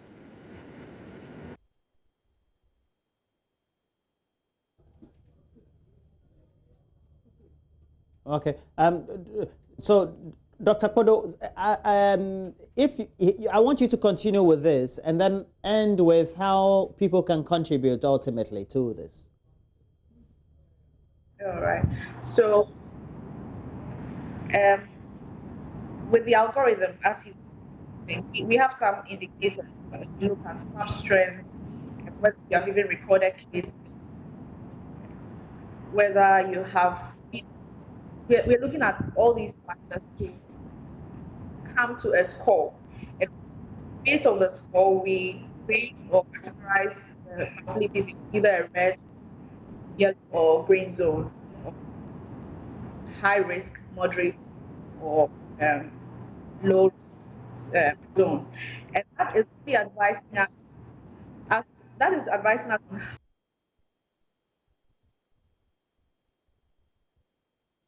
Oh, okay. Okay, Dr. Hammond, you want to conclude for us at least, so that. Okay, so we are appealing to everyone to get on board, help protect the frontline healthcare workers. The president made a call. President had made some PPs come across. We are very, very grateful, but we still need more. So anyone can just pick a phone or any mobile device, *887 *10#. So *887 *10#, and just do a donation to us, and we'll make sure our frontline health workers are well protected as well. For the bad connection of the internet there, workers are, that's how sometimes we face it in this part of the world. I'm sure all of you are familiar with it. So that's Dr. Ben Hammond and Dr. Priscilla Olinsk-Podo, and they are members of the Ghana Association of Doctors in Residency. They are doing a good thing. They've partnered with a multimedia group, and so there's a fund that has been put together. And with the multimedia group, MG and GADO, Ghana Association of Doctors in Residency, a short code is available, and any one of you can contribute to a fund, and definitely that will go to a good cause to procure PPEs for frontline health workers, and that is those in identifiable health institutions.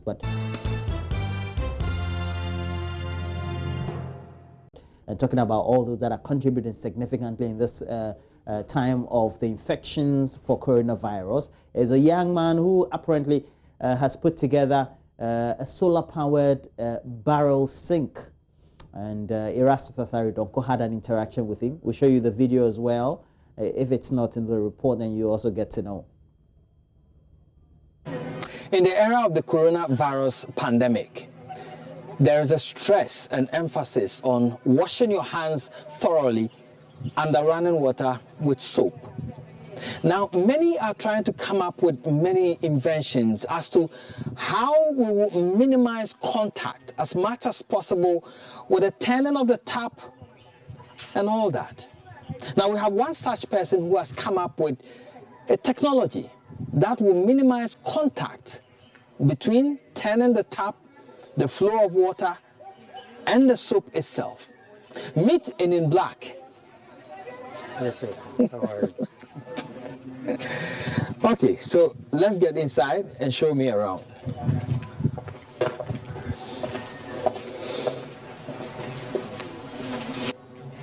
Wow, this is different.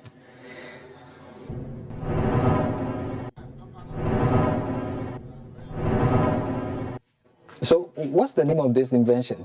It's called Solar Wash. What is the objective behind this? Why did you decide to come up with this prototype?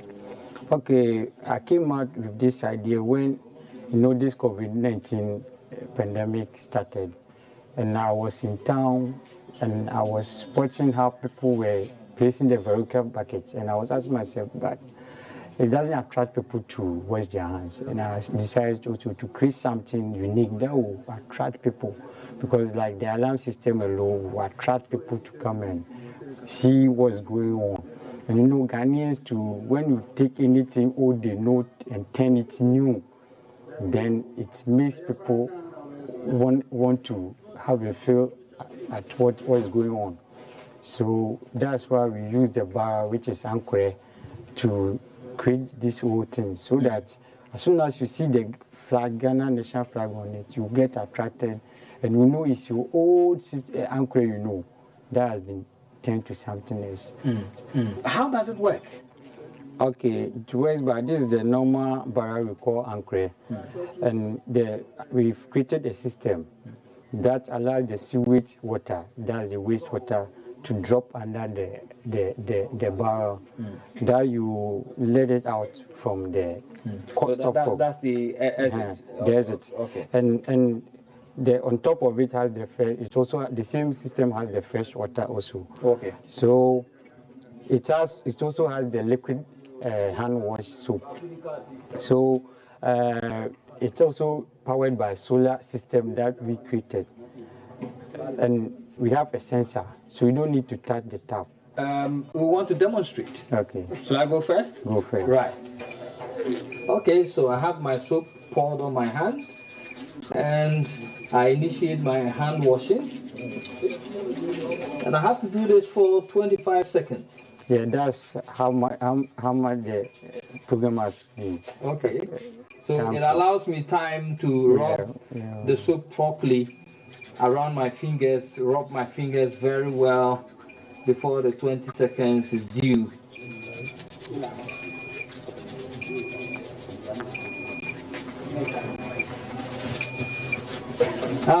There comes the water. It also have the alarm system to prompt you. So. Yes.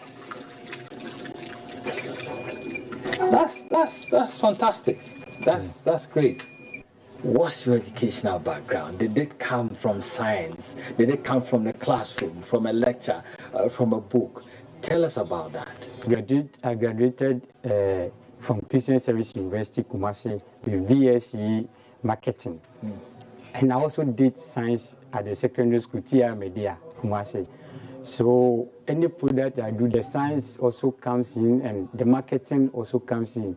So people are always enthusiastic about my branding and also the packaging.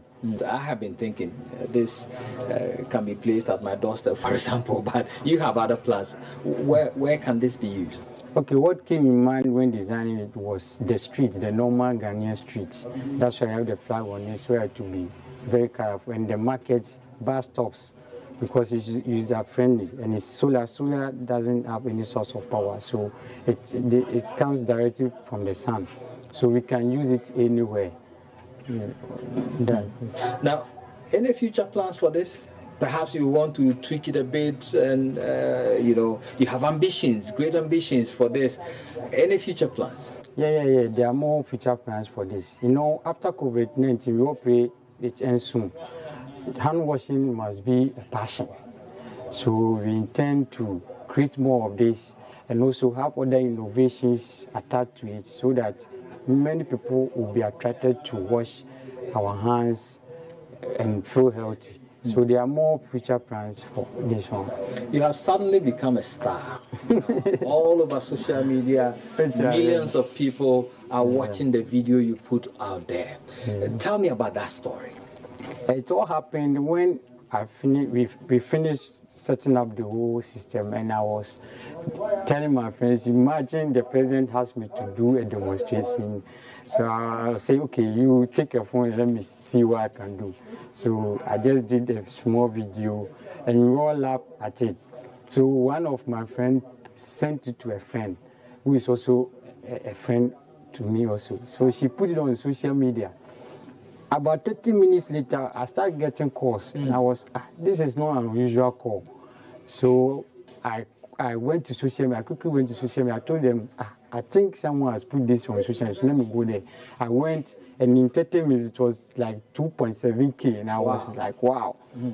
And in 1 hour, someone called me on UN's page. I said, UN? How did it feel? Having a video and your invention on the page of UN, United Nations. I was very amazed. And how they captioned the whole thing, people who are helping to fight COVID-19. And I was so proud. Wow, so I've become a global star now. And I'm part of people fighting COVID-19, and I was very, very amazed. And the truth be besides, I was very, very amazed. Yeah. Have you been approached so far by any company or institution?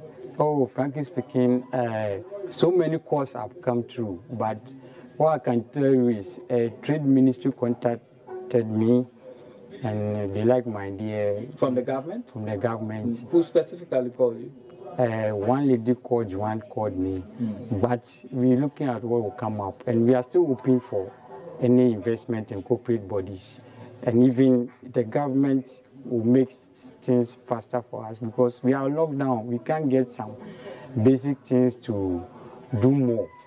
So if they will come in and know how to help us so that we can go out and get the basic things so that we can do. But people are really asking and people are really excited about the whole thing. I wish I could hug you right now about COVID-19. Yeah, so COVID. Yeah. Viewers, this is In Black. He's a Ghanaian. He's found a solution to one of the major problems with the spread of COVID-19. Touching. Now you can wash your hands freely without touching the soap, the tap, or the base itself, like I did.